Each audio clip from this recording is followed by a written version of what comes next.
জলপাইগুড়ি বইমেলায় বয়স্ক মানুষের ভিড়। বই হলো সবচেয়ে বড় বন্ধু।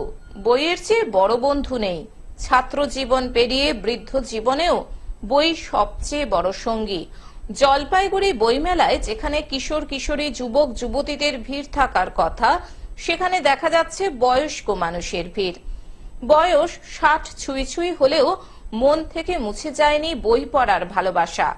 এক সময় স্কুল কলেজের পাঠ চুকিয়ে চাকুরি করতেন, এখন অবসরপ্রাপ্ত সরকারি কর্মী। ফাঁকা সময় পেলে বিভিন্ন কবি, সাহিত্যিক, মনীষীদের জীবনের বইয়ের পাতায় চোখ বুলান বেলা মজুমদার। আমি বলবো বেশি করে বই পড়তে। বই হচ্ছে মানুষ সৃষ্টি করার হাতিয়ার। বই ছাড়া এই সমাজে এক পাও এগোনো সম্ভব না। এটা আমাদের শুধু জ্ঞান বাড়ায় না, হ্যাঁ, আমাদের মনের যে বর্তমান যুগে যে আবিলতা সেটাকেও দূর করে দেয়। জলপাইগুড়ি থেকে সায়ন সেনের রিপোর্ট, গ্লোব নিউজ। এখন থেকে গ্লোব টিভি দেখুন আপনার স্মার্টফোনেও।